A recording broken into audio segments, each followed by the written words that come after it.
इस वीडियो और एडवोकेट सुबोध गुप्ता के चैनल का उद्देश्य समाज में कानून की जागृति पैदा करना है। यह वीडियो ना तो कोई विज्ञापन है और न ही प्रत्यक्ष या अप्रत्यक्ष रूप से कोई आमंत्रण।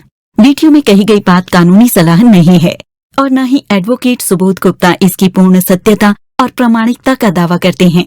यह वीडियो अगर शिक्षाप्रद लगे तो लाइक, सब्सक्राइब और शेयर करना मत भूलें। जय हिंद। देखो दोस्तों, आज बात करूंगा दोगलेपन की। किसी को पसंद आ सकती है बात और कोई नाराज भी हो सकता है। अब दोगलेपन की बात किसकी करूंगा? दोगलेपन की बातें करूंगा लिटिगेंट्स की। लिटिगेंट्स मतलब जो कोर्ट में जाते हैं या वकील से मिलते हैं या कोर्ट का दरवाज़ा खटखटाते हैं, चाहे वो एक्यूज्ड हो, आरोपी हो या विक्टिम हो, यानी कि पीड़ित हो। अब दोगलापन ये है कि आम तौर पे मैं जितने भी लोगों से मिलता हूँ या यूट्यूब पे या फिल्मों में, सब जगह रिवाज है कोर्ट को और न्याय व्यवस्था को गाली देने का, इंक्लूडिंग वकील, कि भाई ये सब न्याय में देरी करते हैं और न्याय कब मिलेगा पता नहीं और कोर्ट के धक्के खाते रहो। मतलब एक बदनाम व्यवस्था है। और दोगलापन क्या है बताता हूँ। दोगलापन ये है कि कोर्ट में दो तरह के लोग जाते हैं। एक वो जाते हैं जिसके साथ कुछ गलत हो गया है, यानी जो विक्टिम है या पीड़ित है, जिसके साथ किसी ने कुछ गलत कर दिया है, वो न्याय के लिए कोर्ट में जाता है। और दूसरा वो व्यक्ति कोर्ट में जाता है जिसको कोर्ट में घसीटा जाता है पुलिस के द्वारा या किसी और व्यक्ति के द्वारा कि भाई इस व्यक्ति ने गलत किया है, ये आरोपी है, इसको सजा दो। तो ये दो पक्ष होते हैं कोर्ट में, है ना, एक पक्ष एक विपक्ष। अब समस्या ये है कि मान लीजिए आप पीड़ित हैं, मान लीजिए किसी बिल्डर ने आपके साथ गलत कर दिया या किसी व्यक्ति ने आपके साथ गलत कर दिया, तो आप चाहते हो कि सारी जो न्याय व्यवस्था है वो इतनी फास्ट हो जाए, इतनी बढ़िया हो जाए कि पहली ही तारीख पे सामने वाले को फांसी हो जाए, क्योंकि उसने आपके बेटे को या रिश्तेदार को मार दिया, उसको फांसी हो जानी चाहिए पहली ही तारीख पे, या गलत कर दिया कुछ भी। या किसी बिल्डर ने आपका फ्लैट नहीं दिया और आप कई सालों से धक्के खा रहे हो, आज ही उसे बुला लो, आज ही उसको जेल भेज दो और आज ही आपका फ्लैट आपको दिला दो। या कोई व्यक्ति आपके पैसे नहीं दे रहे तो आज ही उसे बुला लो और सारे पैसे विद ब्याज आपको आज ही मिल जाएं। ये आप उम्मीद करते हैं, कोई गलत बात नहीं है ऐसा उम्मीद करना। ये हो गया 50% हिस्सा, यानी कि दो लिटिगेंट में से एक लिटिगेंट जो ये चाहता है कि न्याय व्यवस्था इतनी काबिल हो जाए कि मुझे पहली ही तारीख पे न्याय मिल जाए। अगर किराएदार मेरा घर खाली नहीं कर रहा है तो मैं जिस दिन कोर्ट में जाऊं उसी दिन जज साहब को गुस्सा आए, उसी दिन मैं सारी बात कहूं, रेंट एग्रीमेंट भी सामने पड़ा है और शाम तक मेरा घर खाली हो जाए। दूसरा पक्ष क्या है?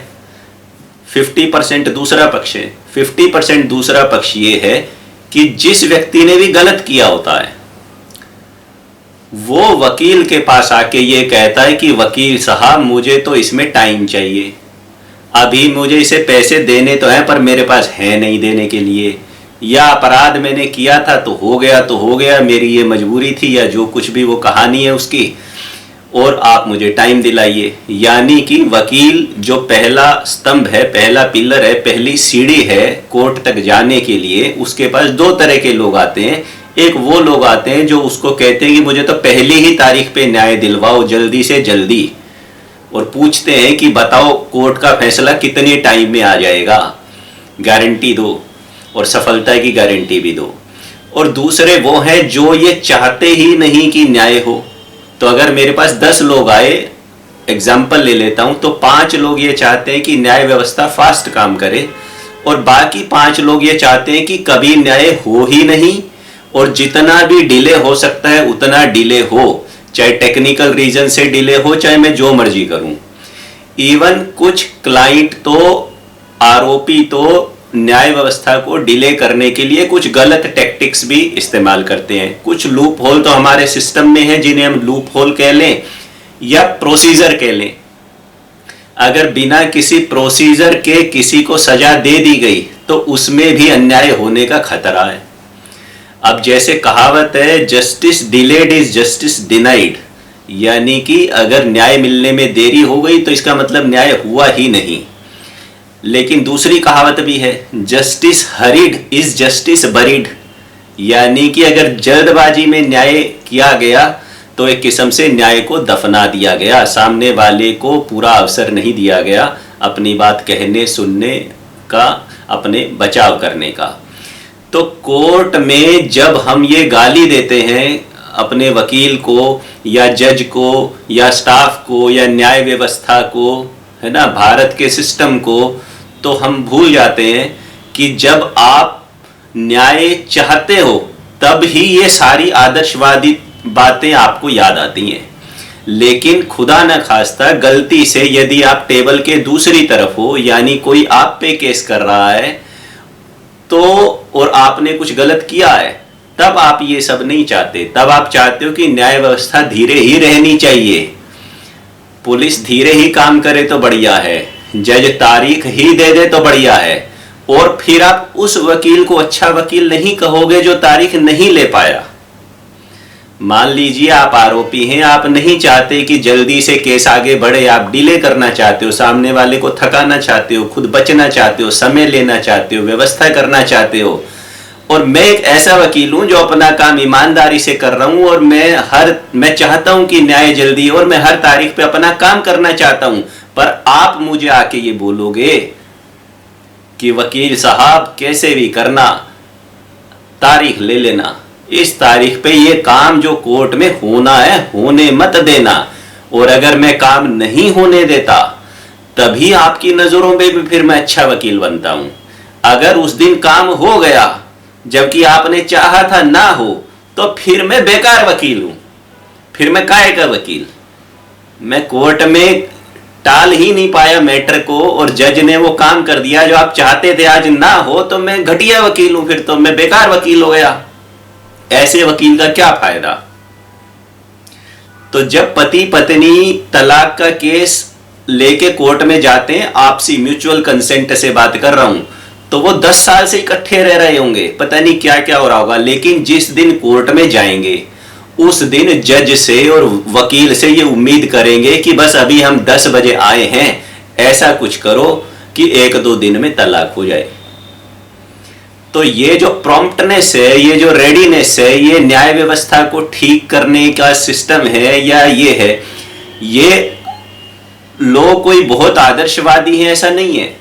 हमें अपने अंदर झांकने की जरूरत है कि जब व्यवस्था का ढीलापन, खराबपन, जिसको कि हम ही खराब करना चाहते हैं, हम ही ढीला करना चाहते हैं, और उसको ढीला करने के लिए, उसे टालने के लिए, तारीख लेने के लिए हम किसी भी हद तक जा सकते हैं, कोई भी बहानेबाजी कर सकते हैं। कुछ बहाने तो मैंने कोर्ट में खुद देखे हैं। आके कहते हैं कि जनाब वकील साहब आज बीमार है, आज आ नहीं पाएंगे, है ना, तो जज साहब तारीख दे देंगे। वकील साहब के अचानक कहीं जाना पड़ गया, भाई न्याय हो या ना हो क्या फर्क पड़ रहा है। न्याय तो इंतजार कर सकता है, लेकिन वकील साहब के घर की शादी इंतजार नहीं कर सकती। वकील साहब को अगर कहीं जाना है तो वो बात इंतजार नहीं कर सकती। क्लाइंट बीमार है, ये उसका मेडिकल सर्टिफिकेट है। मेडिकल सर्टिफिकेट कैसे बनते हैं ये आपको भी पता है, मुझे भी पता है। केस चल रहा है, केस चलने के बीच में मुझे केस को टालना है, सामने वाले को टालना है, तो खाम एक फालतू की एक एप्लीकेशन बीच में लगा दो। कोई ट्रांसफर पिटीशन लगा दी, कभी कोई स्टे एप्लीकेशन लगा दी, कभी कोई पिछला ऑर्डर था उसके खिलाफ ऊपर वाली कोर्ट में अपील कर दी, मैटर लटक गया। कभी ज्यूरिसडिक्शन को चैलेंज कर दिया है कि ये कोर्ट तो इस मैटर को सुनने के लिए वही नहीं है, कॉम्पिटेंट ही नहीं है। कभी ये सूट ही, ये केस ही मेंटेनेबल नहीं है जनाब, तो पहले इसे डिसाइड करो। यानी कि जो ये प्रोसीजर्स हैं, इन प्रोसीजर में इतने सारे प्रोसीजर अवेलेबल हैं कि जो क्लाइंट चाहता है कि न्याय ना हो, जल्दी ना हो, कम से कम देर चले, तो उसके लिए बहुत सारे उपाय हैं करने के लिए। और ये सब कौन कहता है वकील को? ये सब जो लोग वकील के पास आते हैं वही कहते हैं। अब वकील तो एक प्रोफेशनल व्यक्ति है, वो तो अपना पेशा कर रहा है। जिस तरह डॉक्टर के पास कोई व्यक्ति आया, वो मर्डर करके आया या वो डाकू था या उसका कैरेक्टर क्या था, इस बात से डॉक्टर को मतलब नहीं होता। डॉक्टर का काम है जो व्यक्ति उसके पास आया उसकी जान बचाना। तो जो एडवोकेट्स एक्ट है, जो प्रोफेशनल धर्म है वकील का, वो ये है कि उसकी शरण में जो भी आएगा और उससे सहायता मांगेगा कानूनी, तो तो वो वकील अपनी पूरी क्षमता से उसको सहायता देगा, ताकि कभी भी ये ना कहा जा सके कि बिना कानूनी सहायता के ही जज ने उसे फांसी पे चढ़ा दिया। अब इसमें थोड़ा गणित भी आता है। गणित ये आता है कि कोर्ट में जज साहब होते हैं, दोनों पार्टियों के वकील होते हैं एक एक, और कंप्लेनेंट होता है और एक्यूज्ड होता है, आरोपी होता है या प्रतिवादी होता है और वादी होता है। अब इन पांचों में से, यानी जज साहब में से, दोनों वकीलों में से और दोनों पार्टियों में से न्याय की तीव्र इच्छा किसको है? बताओ किसको है? न्याय की तीव्र इच्छा उसको है जो कि समझ रहा है कि मेरे साथ गलत हो गया, है ना। वो चाहता है कि न्याय हो, जल्दी हो, मेरे साथ गलत हो गया, मैं बर्दाश्त नहीं कर सकता, बस हो जाए, जल्दी से जल्दी न्याय हो जाए। उसे न्याय की तीव्र इच्छा है। उसके वकील को भी उतनी ही तीव्र इच्छा होगी, ये जरूरी नहीं है, हो भी सकती है, नहीं भी हो सकती, ठीक है। दूसरी पार्टी को तो तीव्र इच्छा होगी ही नहीं, क्योंकि वो तो अपोजिट पार्टी है आपके। उसका वकील तो अपनी पार्टी के कहने पे ही चलेगा, तो उसको भी इच्छा नहीं होगी।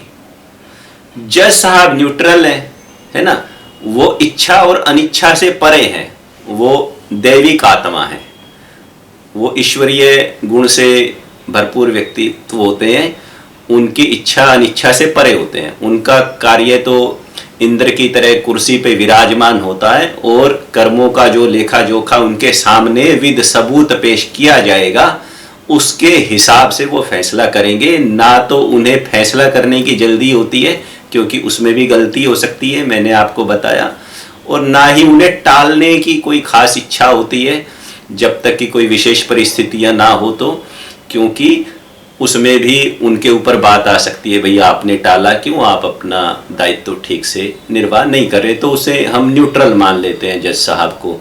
तो अब इन 5 लोगों में से ले दे के एक ही व्यक्ति ऐसा है, यानी 5 में से 20%, तो 20% चाहता है कि न्याय फास्ट चले, और बाकी रिमेनिंग 80% को या तो कोई फर्क नहीं पड़ता, या वो उसे विरोध उत्पन्न करना चाहते हैं उसमें कि ना चले। तो गणित भी अगेंस्ट ही चला जाता है। तो कुल मिला के बात मैं ये कहना चाह रहा हूँ कि न्याय व्यवस्था को क्रिटिसाइज करना, वकीलों को क्रिटिसाइज करना, जज को क्रिटिसाइज करना, इससे कुछ नहीं होता। हमें खुद अपने अंदर झांकने की ज़रूरत है कि जब हम कंप्लेनेंट से एक्यूज की कैटेगरी में आते हैं, या हम खुद विक्टिम से रॉन्ग डूअर बन जाते हैं, तब हम नहीं चाहते कुछ जल्दी हो, तब हम चाहते हैं सब धीरे धीरे चले। तब ये न्याय व्यवस्था बड़ी बढ़िया लगती है, और वही वकील तब बढ़िया लगता है जो न्याय को डिले कर दे, तब वही वकील अच्छा लगता है जो अन्याय करने में हेल्प कर दे, तब वही जज भी अच्छा लगता है, वही कोर्ट भी अच्छी लगती है, वही न्याय व्यवस्था भी अच्छी लगती है। जय हिंद।